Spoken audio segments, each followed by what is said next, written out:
Well, thank you all for coming this afternoon. Looks like we just barely beat the storm. So let's hope that the storm passes over us in the meanwhile. My name's Don. Can you hear me in the back, by the way?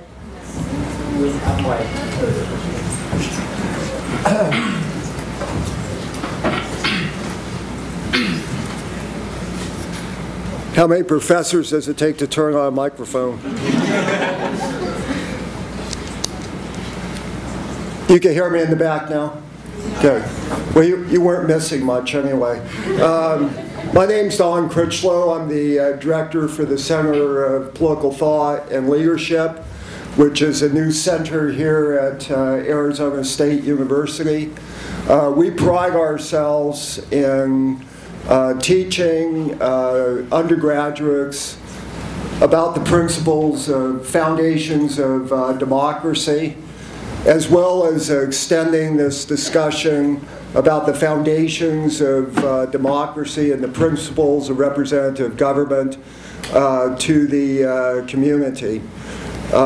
We pride ourselves as well on having civil discourse. We bring different points of view into our classrooms and to the community. I see many friends of the Center for Political Thought and Leadership, many people from the community. I do want to recognize the co-chair of the advisory board for the Center for Political Thought and Leadership, Yvonne Cahill. Thank you very much for being here. And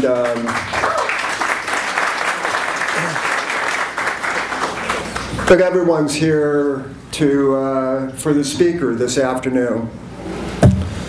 Reza Pahlavi was born in Tehran, the oldest of 4 siblings, of the late Shah of Iran. He left Iran at the age of 17 for Air Force training. And this occurred during the establishment of a clerical regime that prevented his return to his homeland. Despite being forced to live in exile, Reza Pahlavi's commitment and patriotic duty to Iran endures. After being exiled from his homeland, Reza Pahlavi completed his higher education with a degree in political science from the University of Southern California, an accomplished jet fighter pilot who was trained in Texas. He volunteered during the Iran-Iraq War to serve his country's military as a fighter pilot, but his request was turned down by the clerical regime. For over 30 years, Reza Pahlavi has been a leader and an advocate for the principles of freedom, democracy, and human rights for his countrymen. He advocates passionately for the establishment of a secular democracy in Iran.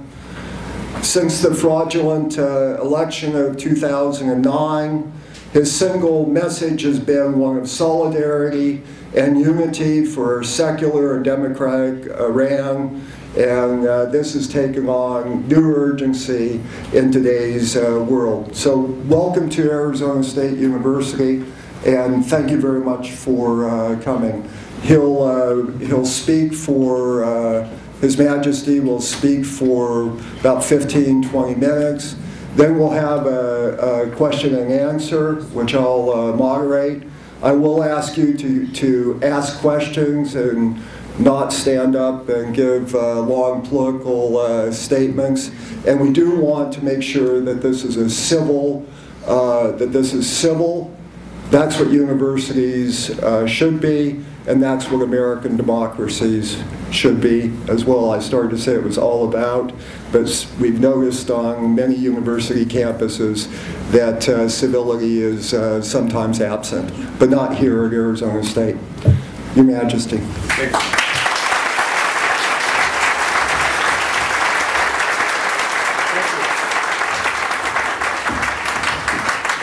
I want to make sure this microphone actually works.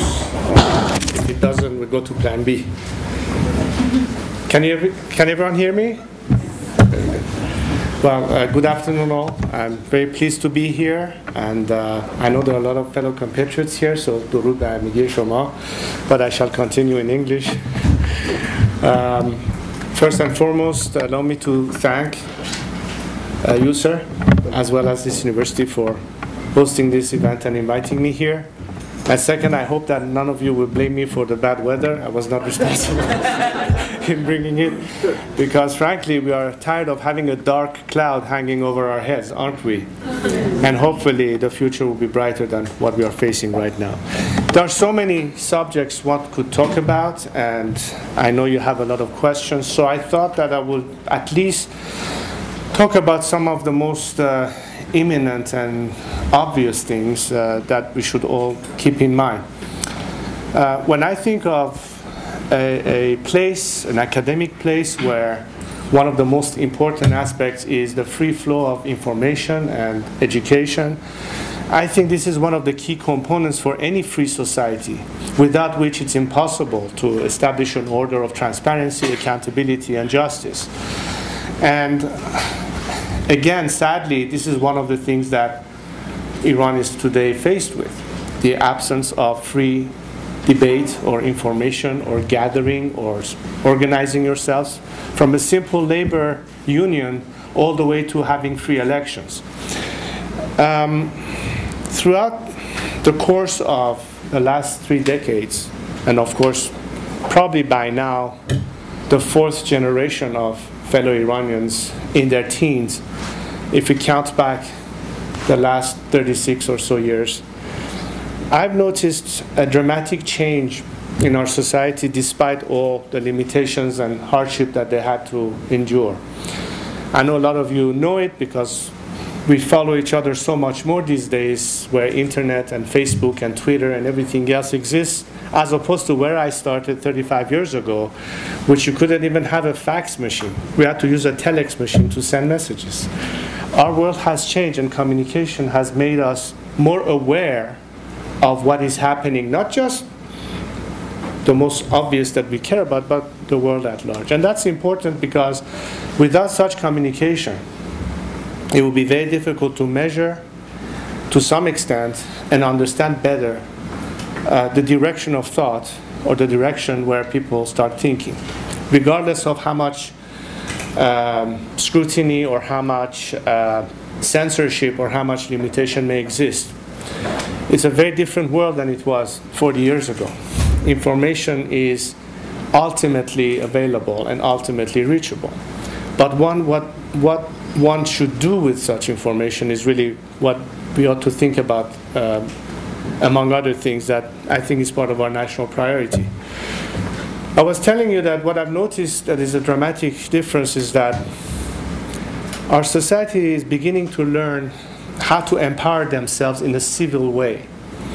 Today we see that elements within civil society in different sectors in Iran, whether they're teachers or workers or students or environmentalists or human rights activists or what have you, journalists, artists, in all forms and shapes, while they are practically divorced from the existing political system, which forces them to a parallel world almost, are not silent when it comes to trying to rechannel their demands, whether it's sectarian demands and potentially and ultimately a political demand, by organizing themselves very differently than what they used to do 10 years or 20 years or even 35 or 40 years ago.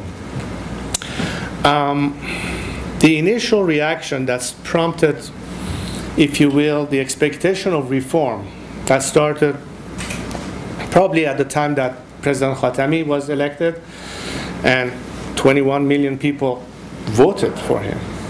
Whether we believe in the system there in terms of it is truly a free elections, which is a separate argument, but at least we could say that a lot of people had vested their hopes. A lot of young people had voted for him. I've worked with a lot of these people who at the time were in Iran, working there, studying there, and were telling me how disillusioned they became when a year after his taking office with promises of reform, not only those demands were not met, but it was the first wave of cracking down on that demand.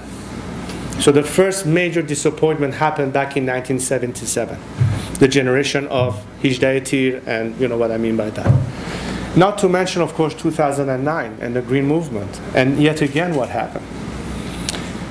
So the attempt to reform, albeit knowing that this is a system with its current constitution and framework, was still given not once, not twice, but 3 times a chance to come about. Today, under Rouhani's administration, we have had more executions and more prisoners than during Ahmadinejad's time. Is that a direction towards liberalism, or is it one of the same? Which prompts us this question. Is this going to be the answer for Iran's future? Is this going to be the answer for our environmental problems, our social justice issues, hunger, poverty, education, retirement, all sorts of issues, even medical issues, that are not addressed because most of our country's resources, if it's not by now eaten up by the corrupt elements of this ruling mafia that controls just about every aspect of Iranian society, and the rest of it given to the Syrian regime or God knows what other cause that has nothing to do with our national interest, can this go on? Where does it stop? Another subject that is possibly on everybody's mind, because it is what we have been witnessing at least the past year or so, was this whole issue of the Iranian nuclear agenda, or if you will, the whole set of world preoccupation with where is this going with. Many of us Iranians know very well that Iran's problem is far more than just what the outside world perceives as a potential threat in terms of a nuclear agenda, but it's a continuing problem of lack of political freedom and human rights violation. And sometimes we find it surprising that world leaders and governments are shying away from including the expectation of change, not just on not being belligerent to the outside world, but also to put more pressure for that expectation of reform. And time and again we have seen that on that issue there has been more silence than a vocal position. I'm not here to say that we should blame the outside world. We should first and foremost, as citizens of that nation, care about ourselves and not pinning our hopes on anybody else. Although we say to the world, you can make our life much easier by helping us rather than ignoring us. Why? Because if the current status quo continues, sooner or later we'll be faced by yet again another confrontation. The current agreement simply delays the problem. It doesn't make it dissipate. However, when this deal was proposed, unlike many people who claim it to be a bad one, I actually supported it conditionally. Why? Because I believe that at least it eliminates the immediate danger of military conflict, which is a lose-lose proposition, which is not in the interest of Iranian people, nor is it in the interest of the world. It can only benefit and embolden the regime. Number two, people are asking, what's going to happen with all those funds that are going to be released? Isn't the regime going to have more money to spend on more terrorism? Of course they do, but you know what's the big difference? This regime cannot hide behind sanctions as an excuse for a dismal economic situation. The Castro regime did that for half a century, blaming economic problems for the embargo. Whereas today, if you ask the teachers, if you ask people, they say, okay, what's your excuse now? When are you going to start taking care of our problems? And in that way, I think it's another element that will help that process of empowerment. Because at the end of the day, I think the method of change in Iran, if we want to achieve true democracy, if we want to achieve a peaceful change towards a democratic order, by avoiding scenarios of bloodshed, violence, which to me is not a solution, and I can explain you much more by reasoning for this, but by means of civil disobedience and non-violence, the only remedy and answer that is win-win to the free world and to the Iranian people, and against the interests of this regime, is empowerment.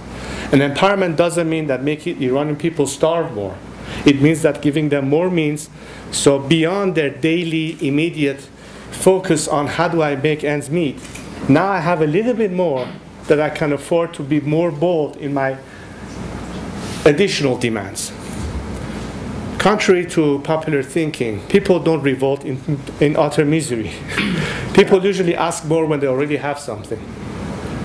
So in that light, in that logic, I think that anything that gets our fellow compatriots more means to be able to demand more, it's in the long run in the advantage of the Iranian people and not necessarily in the advantage of the regime. That doesn't mean that we have to lay off pressure. That doesn't mean that as citizens we have to constantly fight for our rights. But it also means that the world will then recognize that the potential for change in Iran is imminent. That Iran, unlike many other countries that went through radical changes, sometimes by means of foreign intervention, like in Iraq, sometimes by means of bringing down a dictator like Gaddafi in Libya, or some of the countries that experienced the so-called Arab Spring, only to go full circle and practically go back to the same place where they were, like in Egypt. I don't think you can truly compare Iran to any of these nations. Why? Because Iran has had a long history of a polity and a civil society, much more than many countries in our neighborhood, perhaps with the exception of Turkey, one could say to some extent. But in that sense, Iran has had a whole host of experiences, sometimes good, sometimes bad.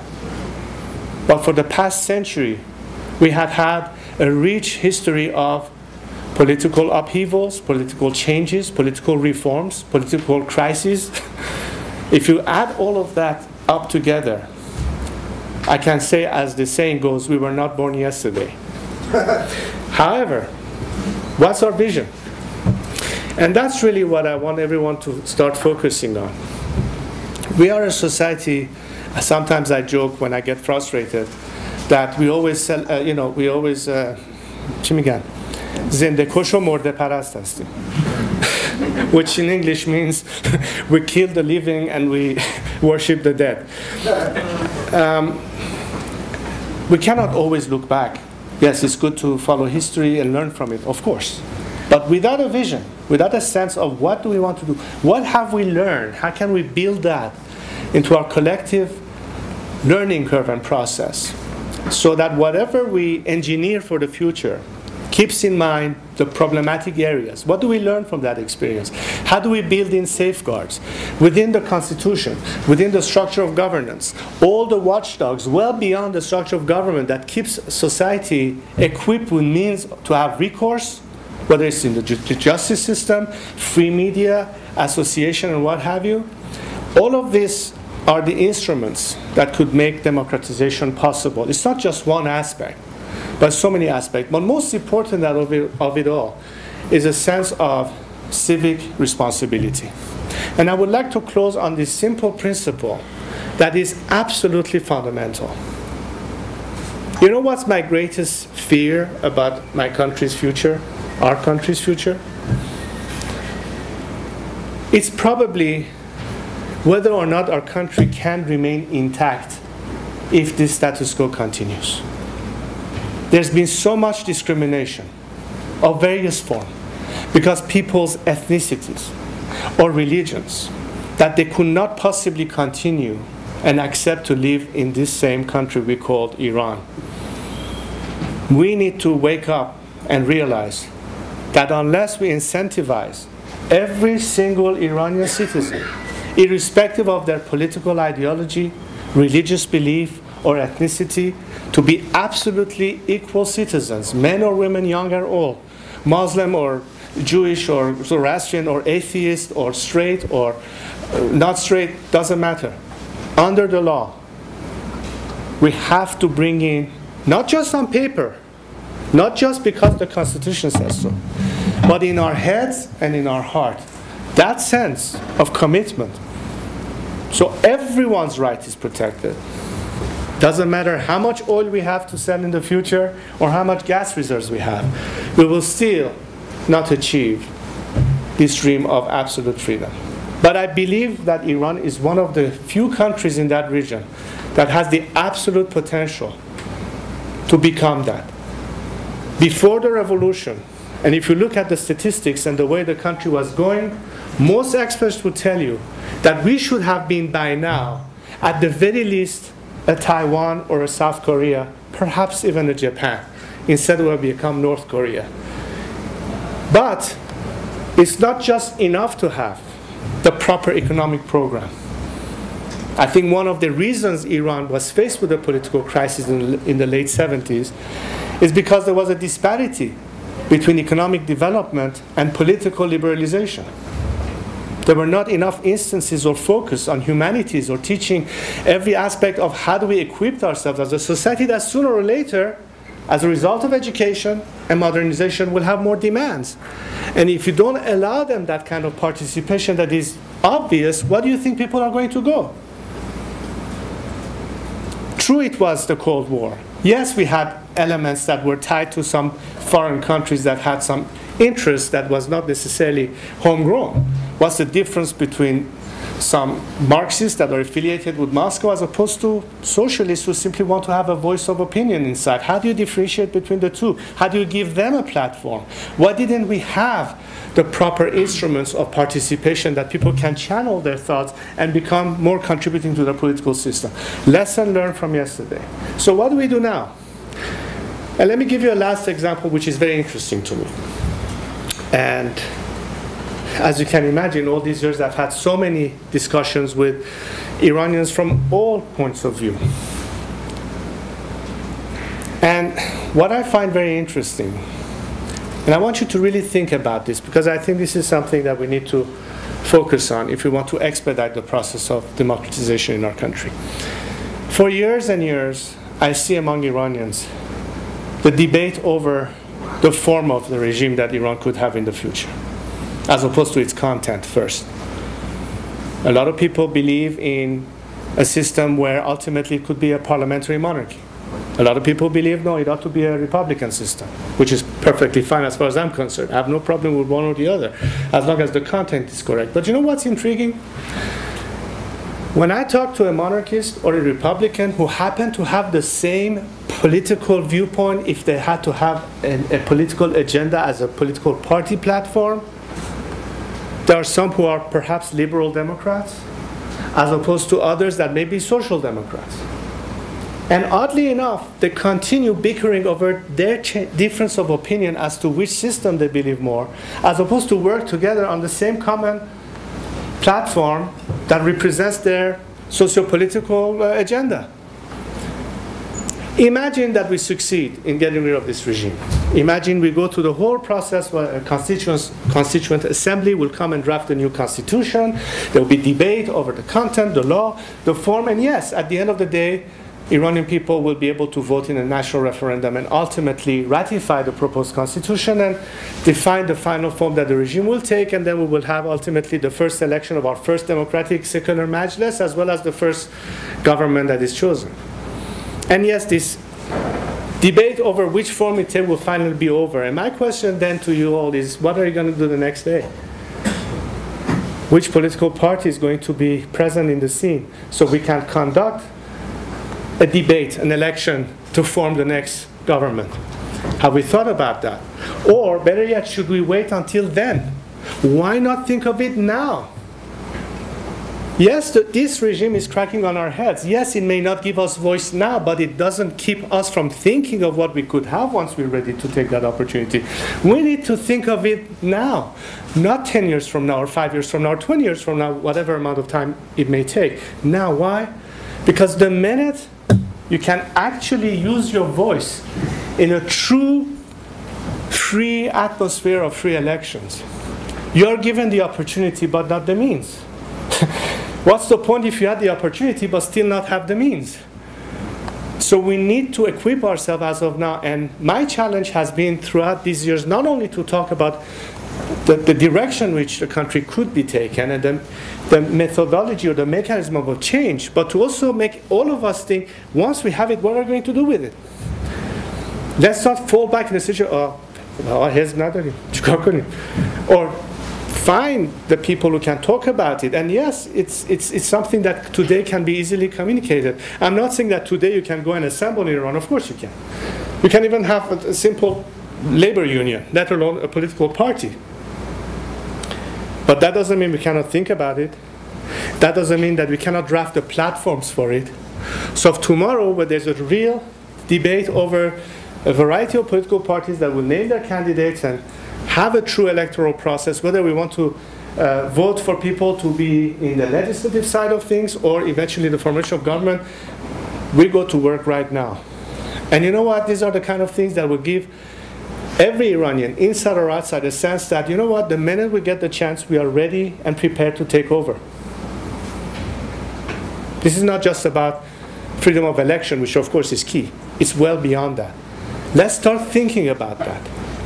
Let's start thinking of every opportunity that we have to at least prepare ourselves. This is critical because you know what the question that I'm faced with a lot of times when I talk to leaders, heads of states, heads of governments, MPs and parliamentarians, they say, how do we know you're going to be able to manage the transition? How do we know it's not going to get worse? Oh, by the way, we've seen what happened here and we've seen what happened there. And we need ammunition to come back and say, wait a second. If you dig through the surface and understand what's going on in Iran and the evolution, then you will know that we are much more prepared than you will ever think of. But people, I cannot just say it in words. We have to be able to show it in practice. So really, this is something that I wanted to draw the attention of, especially my fellow compatriots. But this is not only our job. We can get a lot of help. We can get a lot of suggestions. We can have all sorts of entities that have done that day in, day out, who have a century's worth of experience much beyond us, and they're willing to help. I give you an example. In my travels over the last few years, I went to a variety of these parliaments, whether it was the European Parliament or the German Parliament or the Dutch Parliament or the British Parliament and so on and so forth. And they are willing and ready to work with those who are interested to think about that, have workshops, have discussions, have all sorts of exchange. Information that is critical, that can be sent inside to equip those who are focusing on these aspects inside our country, or lawyers who are thinking about constitutional law, or so many other things that we have to think about as of now. What do we do in the interim phase? On the justice system, for instance, imagine that we have a period of transition that probably will take a couple of years, to be realistic about it, if not 3. What will happen to the system of law? Are we going to have people in the meantime may die? Somebody would have to have an inheritance. Some people would get married. Some people would get divorced. Is the country during the transition, while this regime is no longer there, operate under the Islamic regime laws?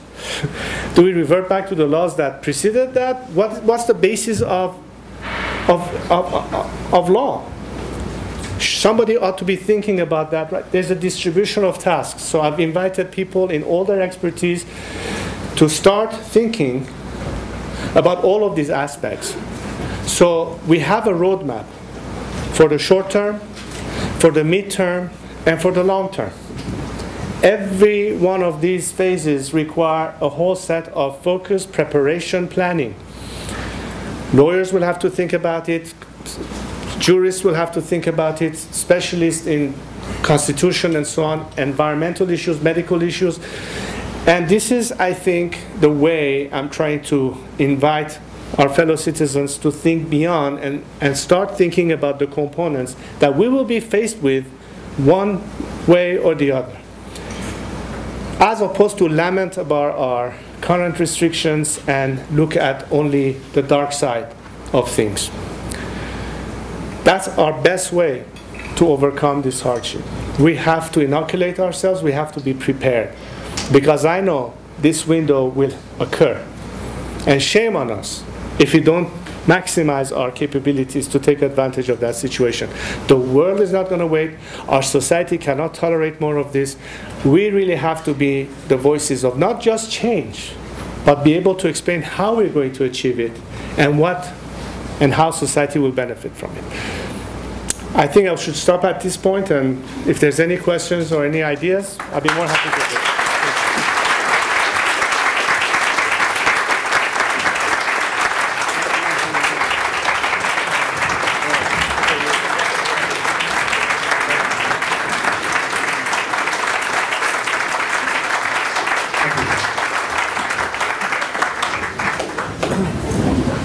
Before we take questions, I want to make an observation as a historian, which I am. A man who can go through tragedy and still remain an optimist and look to the future is a man of great character.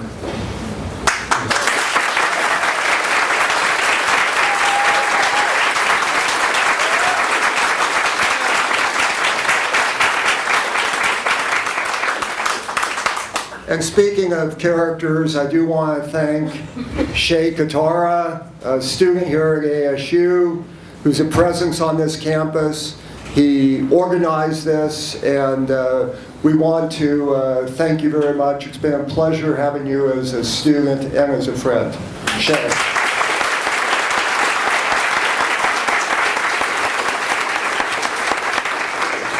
That's what he told Americans to call him, so I apologize for... and also, I don't see her, but I do want to thank our able manager for the Center of Political Thought and Leadership, Roxanne Barrick. So she's not here, but we'll thank her in our minds. Let's take some... Are you here? No. No, I said it in absentia. I said in absentia. Oh, in absentia, okay, yeah, thank you. Thank you for the vocabulary. Let's take some questions, and Shay will pass. Just raise your hand, and you can pass the microphone to them. There was a woman out here, over here. First, I am honored to be here, and thank you to come to Arizona for us. This means a lot to our country. The question I have is, what actions are you taking currently to help our country? And have you met with President Obama and officials to take some movements to help our country? Thank you. Okay.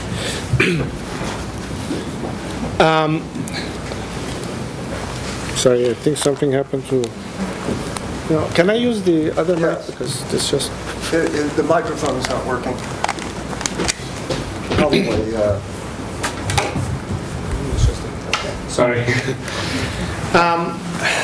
Ever since 2009, one of the first things that I believed would have been tragic if it was not immediately addressed was to keep that flame and that momentum alive. We all knew that sooner or later people won't be able to sustain days-long protests on the streets, that it will be cracked down upon, and they were. But that this movement is going to gravitate more to an underground resistance. Nothing new in terms of in the annals of history, but how do we regroup about that? And when I saw the protests in Tehran, when I saw the way NEDA was shut down, when I saw so many people going to the streets, and in my view it was well beyond just protesting the result of an election. It was something much deeper than that. A vehicle, a mechanism to continue voicing their aspiration needed to be created. And if not initially inside, the most obvious answer was, let's give them a new platform, another means of maintaining this momentum alive outside. So I came up with the initiative of creating the Iran National Council with an agenda of advocating free elections. And why do I say free elections? Because I think the only way that any system can claim true legitimacy, and the only way that you can measure what society really wants, is through the ballot box. And until you do not provide people with an environment where you can conduct free elections, we will never have the answer to that question. That became the main mantra and focus of what this council is all about. But it's not only about that, it's also with a set of values. And when I talk about values, we are in fact faced with a world where I think the real conflict that we see today is in fact, in my view, a conflict of values. It's not a conflict of civilizations that sometimes you hear in the West. It's not a conflict of religion to say, let's say Islam is in conflict with Christianity or Judaism. I think it's a question of values. There are some like-minded people, whether it's the Islamic regime in Iran or movements like ISIS, who don't think on the same terms of values of equality and social justice and human rights and equality of men and women and so on and so forth. So these values are also embedded into our goals. And this council has formed a number of various committees that are each responsible for various aspects of the challenge that we face. There's, for instance, a committee that is focused solely on matters that are internal to Iran. Everything that has to do with civil society, social movements, organizational aspects, coordination with various groups, like supporting them when there is a strike, or trying to bring more of their voice to the international community, which goes then to our international committee for international relations. We have a committee that deals strictly with issues, among which is the environment, social matters, etc. The whole point is to try to bring as much material and content support to all the movements inside. This is not just about sloganism. It's about structuring, organizing. And it has grown a lot since we started it about 2.5 years ago now. And we're getting more and more people filing in from inside the country, interestingly enough. And we have been able to successfully support many of the recent campaigns. The most important one recently was the movement by teachers that were having their protests, and we tried to help them as much as we could. This all goes towards how can we better prepare the dynamics of social disobedience and civil society organizing themselves in a campaign of defiance or whatever they need to do, which is the methodology by which I think ultimately we'll get a step closer to where we need to be. So that's one of the aspects of things that I've been focusing more in the last 3 or 4 years in particular. In terms of information, in terms of getting a voice inside, not just one way but both ways. I also recently, when I say recently, it's been about almost 9 months now, created a media that I associated myself with directly, because a lot of my competitors were constantly asking the questions. We want to make sure that this is really your voice, because there have been a lot of other entities that have often used my name but not necessarily be representative of my actual opinion. And I wanted to make sure that at least through this media they'll know exactly that these are my thoughts, not just my thoughts, but the principles that I defend, to differentiate between those who pretend to be my supporters, but actually they believe in a different thing. I think that was necessary to bring transparency and clarity to that. So I created a media called Khwahi Iran, which is a media that we have started by getting some airtime through television Eندیشه, which is also giving us that 3-hour slot that we hope to increase once we have more means. And the third aspect of what I've been focused on mostly is how can we bring more attention at the international level in terms of the necessary lobbying that has to take place, particularly as it relates to the recent developments about the Iran nuclear negotiations and what have you.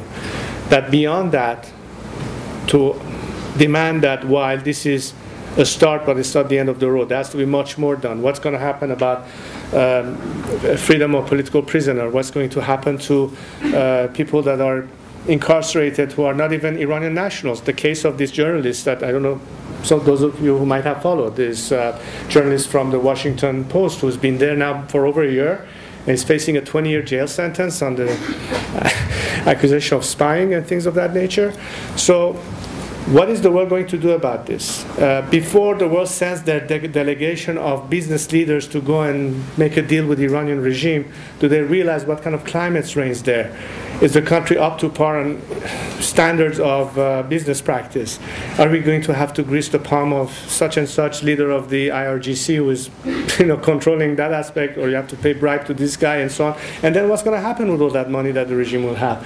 Things that we expect the world not to be silent about and be vigilant about, because any undermining of that expectation would be a slap in the face of the Iranian people. But we have to be vocal and active, and one of the reasons I come to places like this to talk to fellow Iranians or any other citizen of any other country, including, of course, Americans, is, wait, this is not just an Iranian problem, or it's not just an American problem, it's a world problem. So at some point, we all have to sort of join hands to fight the problem that cannot be ignored any longer. So these are the kind of things that have been focused more. As to the second part of your question, with this administration, well, frankly, I think that ever since this administration took over, I have never seen such a obsession with sticking to only one approach of engagement at any cost, to the point of silencing any voice of the opposition from fear of giving the regime a pretext that you are playing a double game with us. How could you, on the one hand, want to negotiate with us and then talk to our opposition?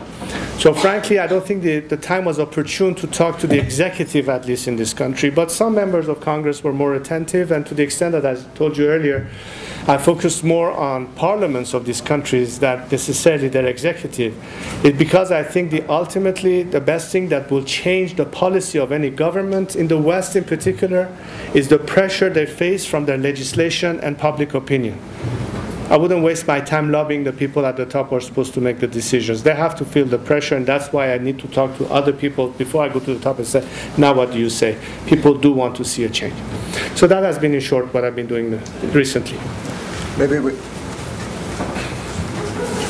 could get over, let's go here and then we'll move right straight to your right. We'll get to you. Hello. We'll bring back the microphone. I don't want to waste time if there's a second. Yeah, well, okay. Hello, thank you for coming. My name is I'm a teaching student at ASU, School of Social Transformation. So I think that you may guess that change is very important for me in terms of my major. So I have two questions. The first one is that you were talking about this connection between political parties, different political parties, that they don't come and sit together and just to write the agenda or to come together to an agenda for change in Iran.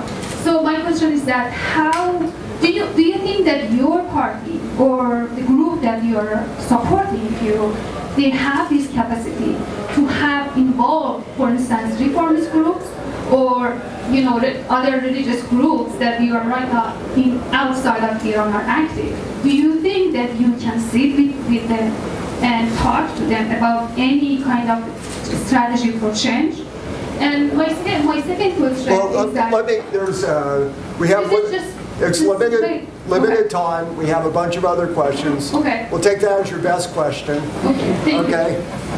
Since it was your first. Well, we're talking about two things here. One are the existing organizations that are active both inside and outside of Iran, that are more focused on the political aspect of things. And of course, there's been a dialogue over all these years. What I was specifically referring to when I mentioned towards our future, what we need to think as of now, is what kind of a structure will exist that we can think of already outside of the structure of governance. I'm not talking about the obvious, which is a system where you have a legislature and you have the executive and you have the judiciary and you have this and you have the constitution and so on. I'm talking about how people will be able to be represented and the formation of political parties that are practically non-existent at this point. And I was saying that we need to think of it as of now, the formation of these parties, but in a true sense of having a socio-political agenda, which has nothing to do with the form of regime. The debate today in most of the democratic countries is not whether we have a president or a queen or a king, but what political parties are we affiliated with or belong to. That's what I was trying to drive at. That's the part that is missing, that needs to be dealt with as of now. So once we get to that stage when we can conduct elections to form government, we have the mechanisms that are actually mechanisms that represent the viewpoints of our society. That has to be addressed, and that's why I was inviting all these groups that are currently focusing on Iran to focus on that. Don't get me wrong. There's never going to be a consensus on every issue. It's impossible. But we will agree to disagree, but we will abide by the rules of democracy, transparency, pluralism in a secular democratic context, which means that no ideological regime can dictate to you or I how we should dress, what we should think, and what is acceptable as a faith or not. This is well beyond politics. It's about our justice system and our rights as citizens, which are guaranteed by the Constitution way before political parties have to intervene. The law has to be for everyone, non-exception.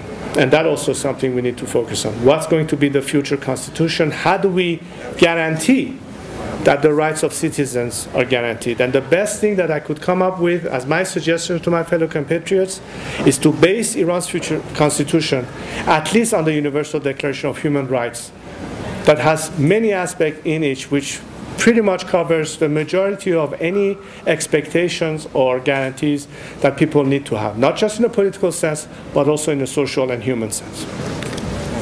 What? Yes. Why don't the people in the back please come over here, and we'll make it a lot faster instead of trying to run up. So we can form a line of 1 or 2 people. Yeah, just come forward and line up here. I think if you don't, you're standing anyway, I think that will work a lot better. Meanwhile, we can take a question. Hi there, my name is Brittany Abbott. Thank you so much for coming and speaking with us tonight. The question is in regards to the use of technology. You brought up an openness with technology. How specifically can the younger generations reach out to one another more? We've seen revolutionizing effects of social media and how different countries of individuals are reaching out to one another. What can we do specifically to increase the dialogue on the opening of Iran or to the American people and to countries all over the world? Well, it's an excellent question, and it's in fact one of the tools that we are using on a daily basis to communicate back and forth. The most obvious are social media, the platforms, Facebook and what have you. But I think a lot of the technology that is mostly used for communication in a more private sense or less scrutinized sense, because they could always block some sites or make it more difficult for people to have access. And people do connect somehow by breaking the whole cat and mouse game of logging in with a different IP address or VPN or what have you. But it's also cell phone communication.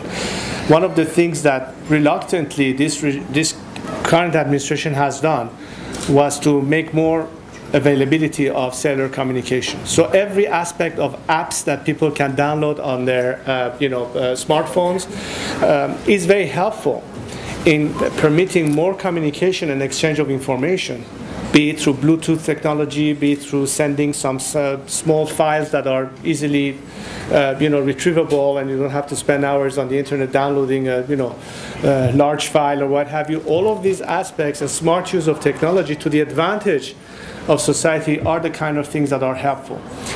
Some companies have been certainly helpful. Google has done a great job, as far as I'm concerned, in facilitating that much more. There are many new apps that are coming on the market for text messaging way beyond WhatsApp or what have you, and Telegram and this or whatever else we have. And sometimes I look at my phone, I start getting a headache. I have too many apps, I don't know which one to use. And I get different. But the point is, yes, I think that kind of acknowledgement is great, because I think for any society, if they sense that they are being monitored, that they're being followed, that there is a reaction. Let's say, for example, let's use a small example. Imagine that some major issue that is going on in Iran right now as a campaign is acknowledged by a university like the one we are right now. When the students there or the teachers there are protesting, and organize a rally by professors at this university or others to lend their voice and say, we want to announce our solidarity as teachers in these schools for your peeves, for your problems, and for your rights, and we stand with you on this day, and plaster it on any social page that you could think of, and believe me, it's going to be heard inside Iran. And then people say, we're not alone. People know and hear. And honestly, I think that's the best and quickest way to give them hope, to give them a sense that they're not abandoned or ignored. And guess what? When a lot of this happens, then people in Washington and the decision maker will begin to hear it even more and say, hey, we can't brush this under the rug anymore. There's an actual expectation. This will help tremendously. So yes, it's the use of the technology, but also the content of what we do with it, which is very important. And the more you have that dialogue, the more you will have more of these links, and it's a chain reaction. It's exponentially can grow very, very fast. So that's what I would encourage you to do. Over, right next to you. It's High Majesty. I'm here to ask you some questions. One of the questions that I'm going to ask you is that how you going to try your rule and your dimension and how you're going to balance your rule for non-Muslim people. Because Iran now, all people going out from Iran because of atheism or Christianity, so I am one of those. I become Christian and I had horrible situation, but tell me about what you do to change the mind of Iranian people to be everyone have right to choose their religion. Thank you. Well, as I said, if we guarantee the rights of every Iranian citizen in the future, first and foremost is the law of the land that has to have the built-in safeguards and guarantees. If you have a secular constitution that says, by definition, that no ideology, whether religious or political, can be governing this country, because it's the beginning of automatic discrimination and segregation. It's built in. But when you say there's a guarantee for every citizen, as indicated in the Universal Declaration of Human Rights, that regardless of their political affiliation, sexual orientation, religious beliefs, political belief, or ethnicity, they are absolutely equal, that freedom of religion has to be guaranteed, that there's not going to be any official religion, and I don't care the percentages, that every single individual in that country has to be guaranteed his or her rights to have a faith or an opinion of any form, so long as they don't abuse their liberty to trespass on somebody else's liberty. That to me is the guarantee for that equality that we so much deserve as a society. But, as I said before, tolerance is not guaranteed on paper. No written law by itself guarantees anything unless citizens are willing to abide by it and enforce it, and not relying solely on the instruments of governance, but taking upon themselves to protect each other's right. This is always something that I've been saying from the beginning. To my harshest opponent in terms of political thinking, that if I don't stand today to defend your right to be against me, how could I expect one day to have somebody else defend my right for believing something different than they do? It has to be reciprocal. It can't be selective.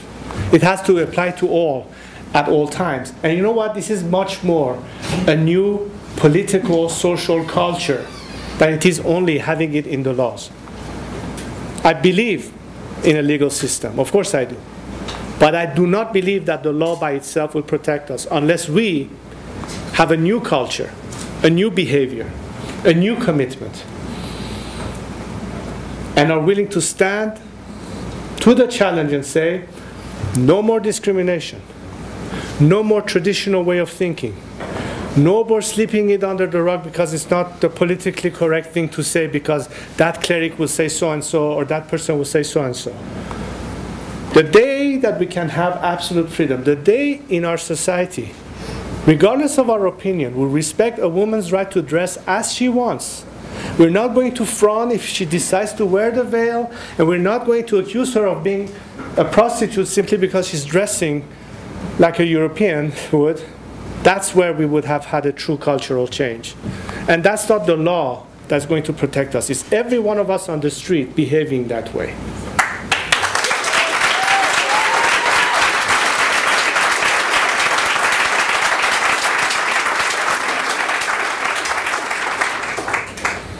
Over here, and then in the back.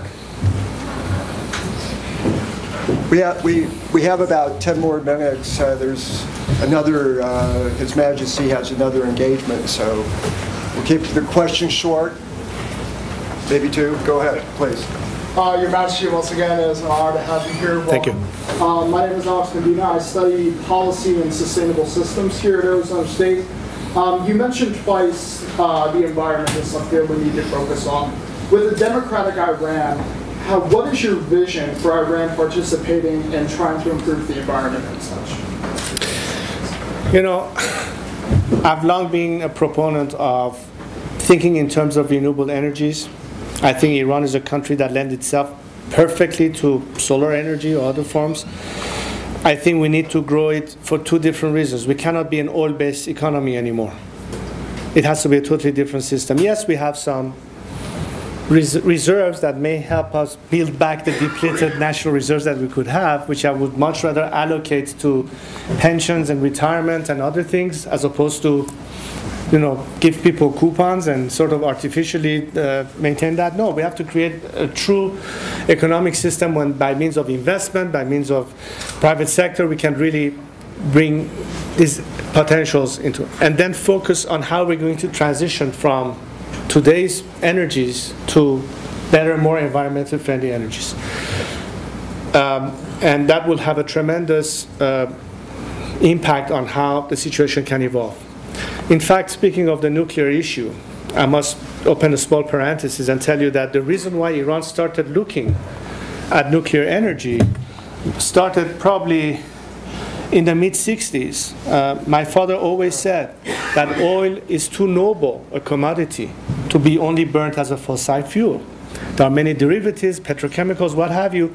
We ought to explore and see what other means can we have than just burn oil in order to create more energy.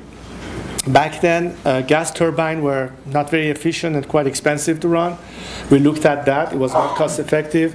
Solar technology was in its infancy, nothing to do with what it is now. So the next best thing was to explore nuclear energy, which is what we did, which is where Iran signed the Non-Proliferation Treaty. We're 10% shareholders in a consortium called Eurodif, which was supposed to provide Iran with the nuclear fuel for the two first reactors that were supposed to be online in Bushehr as of 1982. That never saw the light of day. So we are back in a situation where we are still not there. The vision of the future, and I consider myself truly an environmentalist in more than one way. Not just to be, you know, sort of eco-friendly in form of what we can do, but also because it's becoming a real issue in Iran. Today, one of the biggest source of concern is water depletion, water management. By the way, not just in Iran. I think this is going to be a world problem pretty soon. The next wars is not going to be about oil anymore. It might be about water. What are we doing with that? It's not just Iran, but what role can Iran play in that equation regionally? It affects us as a nation. It will affect the region. We need to think about all these things. So planning is very important. Inside Iran, as we speak, there are people who have done that. The problem is that this regime doesn't give a damn. And they don't implement any of these recommendations that many specialists have worked on. Not just on water issues, erosion issues, or what have you, but also thinking in terms of what could be the best way for our country to go past this phase into the future. I'm a huge proponent of solar energy, and I think we can bypass the whole nuclear issue, which, by the way, I've always considered controversial, even for civilian use, because Iran doesn't lend itself. We don't have enough water areas to give access to nuclear plants. Iran is a seismic country. An accident is waiting to happen. In an earthquake, we saw what happened in Japan, what was it, 2-3 years ago? We're not equipped for it. And with what technology? Chernobyl technology? All of these issues are critical. Now, some people will say we invested far too much into the entire nuclear industry to simply call it a loss and move on. Some experts say we may be forced to have a short transition time whereby some of these nuclear, if it's ever, by the way, come online, be utilized. I hope we can bypass that as fast as we can and go towards that future. But all of that planning, all of that technology, and this is somewhere that the world can help.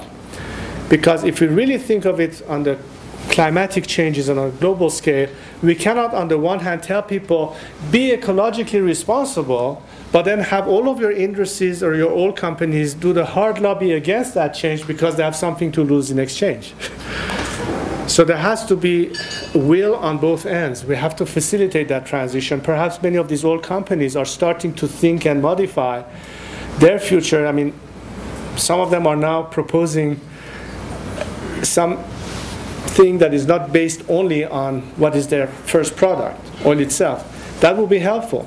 How do we apply this and make it not just a technological possibilities, but give the economic incentive so everybody wins in this equation?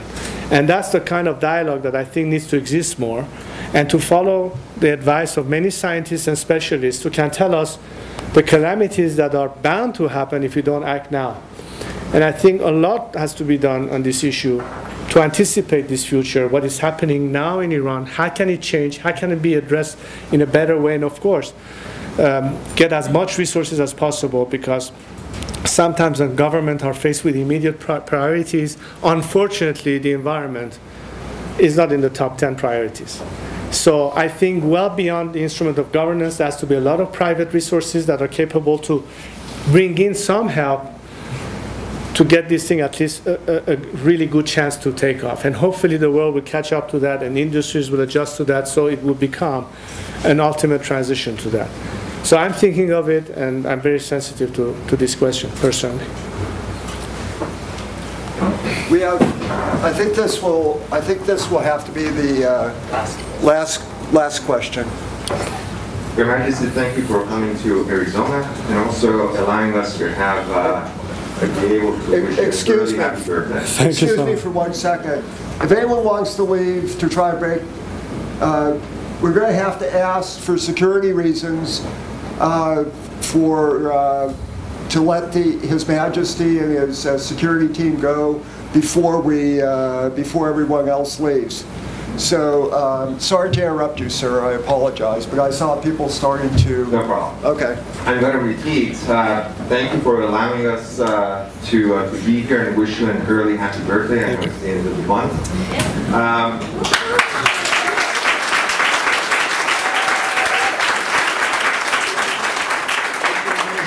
We see the problem, several problems that we have to solve. Iran and the Iranian regime is one. The foreign governments are another. But also the unity between Iranian groups, I think, is one of the most important ones.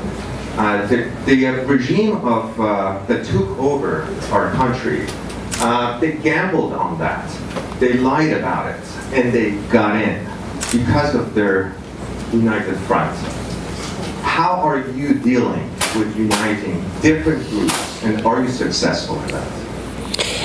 You know, it's a very complex and tough question to answer, and I'll tell you why. Because if you look at history, the way it changed, these big revolutions, they were all centered on a single ideology, whether it was Marxism or the Cultural Revolution in China or the Islamic Revolution in Iran.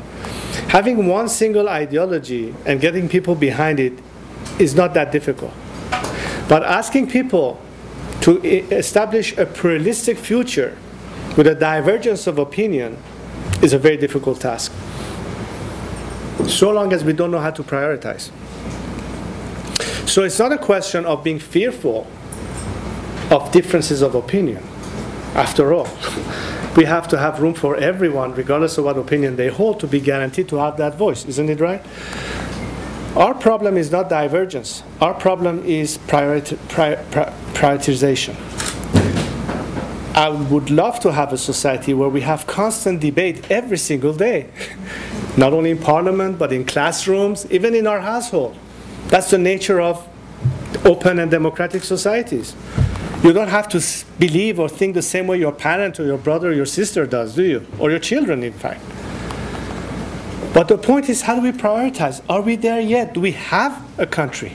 Do we have the basic freedoms that then we can utilize to argue against each other? What's the first priority? And if we don't have that first, then what good is it to bicker about it? So we have to establish a system that addresses, if I don't say 100%, but the majority of the people who line up in that view. And if you think of it in terms of secular democracy, I think the majority of the people want that. I think that this experience with a theocracy was perhaps a blessing in disguise, as much as you might be shocked to hear this from me. But I tell you what, 1400 years of dealing with the taboo subject of religion has now evaporated. Maybe we needed that. Maybe we needed a reality check. Maybe we needed a wake-up call. I want to learn from this. The professor said, you know, how come you can still be an optimist? I said, well, that's a choice of prioritizing, of not lamenting about what happened, but what's going to happen. There's nothing any of us can do about what has happened already.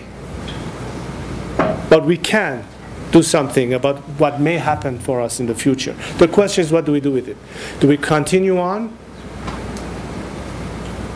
fighting over our personal issues, or do we agree to park that and store that for a while and say, listen, how can we all benefit collectively from an avenue that will get us to a point that we can then exercise our rights to differ in opinion? And to me, the priority is to establish a system that guarantees freedom of elections. Why? Because it's the only way that we will be able to measure the opinion of our society and what society decides on how it chooses to govern itself. That's the most obvious question and the most obvious priority. So all I'm asking you is prioritize. Don't worry about where you differ in opinion. Keep that as your right to differ. But right now, we need to be united on what will affect us all positively. If you think of it that way, we will get there much sooner, and then we can have all the freedoms to decide how we're going to fight over how our society has to be governed. So let's go towards the direction of establishing the rule of law, establishing a system of justice, establishing a constitution that guarantees our citizens all the rights that they deserve. And then I think we will see in reality how they will evolve. And at the end, I wanted to tell you one thing, because sometimes I'm faced with that question. I volunteered this question. A lot of people have asked me, do you think that Iran is ready for change? Do you think that societies in the Middle East are even capable of understanding democratic order? Don't you think that maybe sometimes an authoritarian system is the better answer to keep law and order where there are failed state and nothing works? And my answer to that question has always been, you know what? How can we know the answer until we give the people an opportunity to prove us wrong? I think that in the entire history of our country, I can safely say that in that sense, Iranians have never been given a true opportunity to test their capability, to prove whether or not they're capable to cope with a democratic system. And you know, it's very interesting because I know a lot of Iranians who are now citizens of other countries that have become Canadians, Americans, French, German, you name it. They operate and evolve and work in those societies. They vote in those systems. Their children have learned the system. So how come you can be an extremely well democratically trained person in a foreign society, but when it comes to our own country, we become savages again? Something is not right with that picture.